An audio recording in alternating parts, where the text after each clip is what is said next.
Bon, Dr Stone, j'aimais bien au début, même si c'était quand même relativement enfantin. Il y avait des choses intéressantes parce que tu voyais qu'il partait de zéro pour reconstruire une civilisation complète, ce qui était assez intéressant quand même, juste avec ses connaissances. Je suis évidemment pas spécialiste de tout ce qui se passe dans Dr Stone, mais je suppose que c'est quand même assez simplifié. Mais bon, t'es quand même bien obligé de le rendre un petit peu attrayant en mode animé. Mais pour le coup, je vais un peu m'attarder sur la saison 4 parce que je l'ai regardé récemment.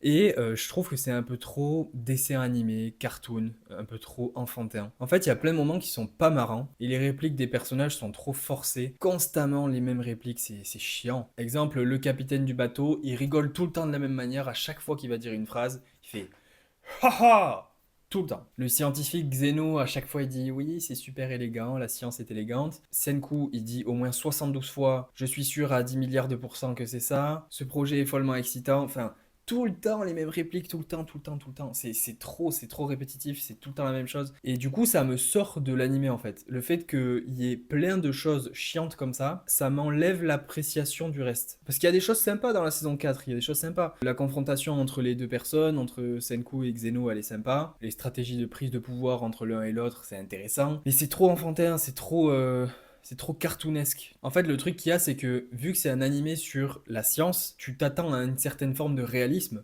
même si, évidemment, comme je l'ai dit au début, il faut le tourner dans un sens un petit peu divertissant, plus attrayant, pour pas que ce soit trop long, trop chiant. Mais il y a des trucs du style, quand ils sont en train de s'enfuir au milieu de la saison 4 et qu'ils se font poursuivre dans l'Amérique du Sud, bah à un moment donné, ils doivent passer entre deux montagnes, et du coup, ils doivent créer un espèce de téléphérique. Et là, t'as Kohaku qui saute, genre d'une montagne à l'autre, littéralement. Et à partir de là, il commence à créer le téléphérique, donc en faisant passer des cordes d'un côté par rapport à l'autre, etc. Mais du coup, le point de départ de ce téléphérique, c'est quelque chose qui n'est pas possible. Ce n'est pas possible que cette personne-là, elle saute à 50-60 mètres devant elle, tu vois.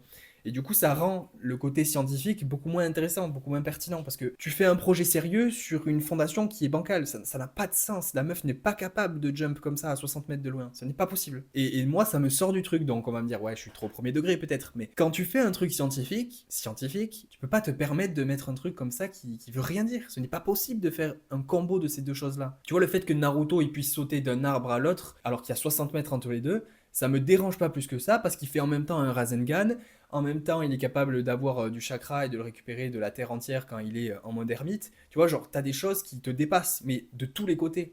Donc, ça, t'as une forme de cohérence dans le côté énergie, production de force, etc. Là, la meuf, elle est capable de sauter à 60 mètres, mais derrière, ils font un truc super chiant, super scientifique, super terre à terre. En fait, c'est trop incohérent. Du coup, il y a une espèce de dissonance entre ces deux trucs de ça, c'est pas réel, mais ça, c'est réel. La science, c'est réel, et le saut qu'elle vient de faire, ça ne l'est pas. Donc, moi, ça me sort du truc, en fait. Et t'as ça à plein de moments. Mais quand t'as le groupe de Chrome qui crée un tunnel pour arriver dans le château de Xeno par en dessous, et en fait, ils sont en train de creuser du caillou, donc certes, il a créé une foreuse, mais le tunnel, t'as l'impression qu'il se fait en genre 4 jours, 5 jours. Et tu te dis, mais enfin, c'est pas possible. Genre, c'est pas possible que ce soit si rapide. Du coup, t'as une espèce d'écart entre, ben, t'as la troupe de Xeno qui peut aller dans le camp de Senku en 4 jours parce qu'ils y vont en bateau et c'est très rapide. Et en même temps, bah, tu as eux qui sont capables de faire un tunnel de 600 mètres en 4 jours. Mais t'es en mode, mais non, ça n'a pas de sens. Ce n'est pas possible d'aller aussi vite sur les deux actions, tu vois.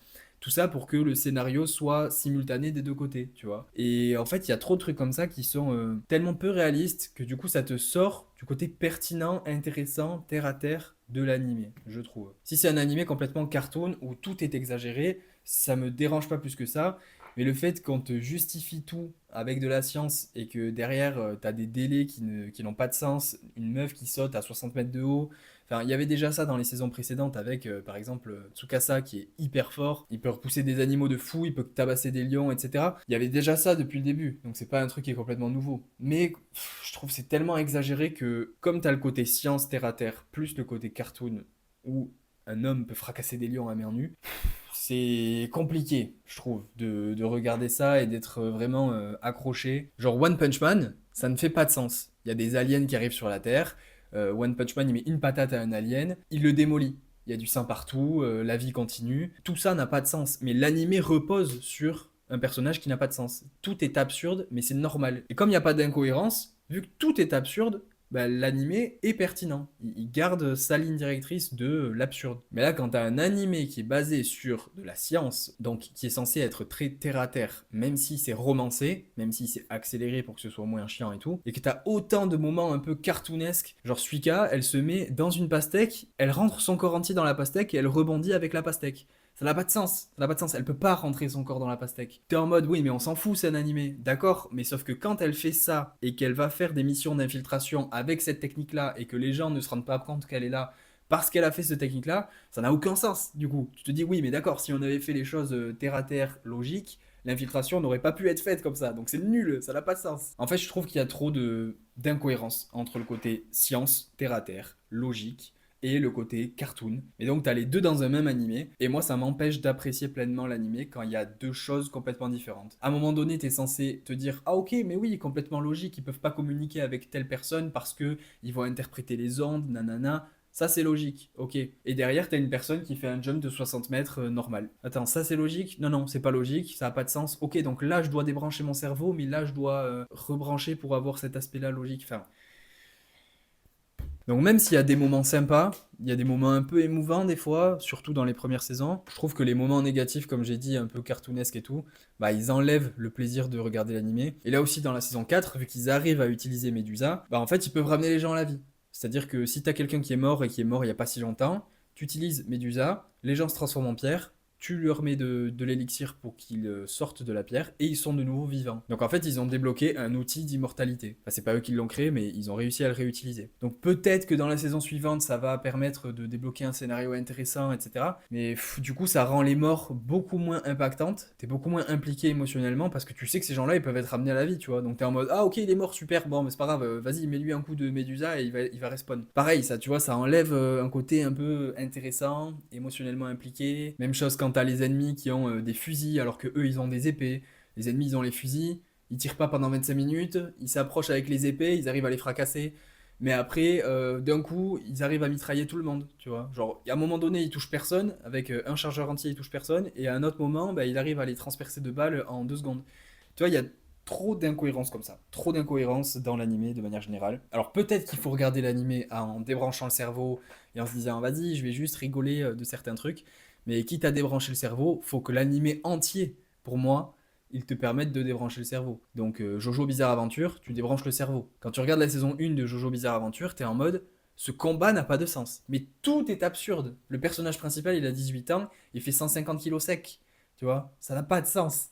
Mais c'est assumé du début à la fin. Alors que là, non. Donc peut-être que c'est moi qui prends trop au sérieux l'animé et qui n'arrive pas à débrancher le cerveau et me mettre en mode ok, c'est un animé où on t'apprend des fun facts sur la science et ce sera complètement stupide et il faudra l'accepter. Il y aura des moments complètement absurdes. Faut pas réfléchir. Faut juste se dire c'est pas sorcier version dessin animé. T'apprendras des trucs en passant, mais l'animé n'est pas entièrement basé sur ça. Mais j'ai quand même du mal de me défaire de cette idée-là, sachant qu'au tout début, il est en mode bon ben je vais rétablir la civilisation grâce à la science. Donc le postulat de base, il est quand même terre à terre, tu vois.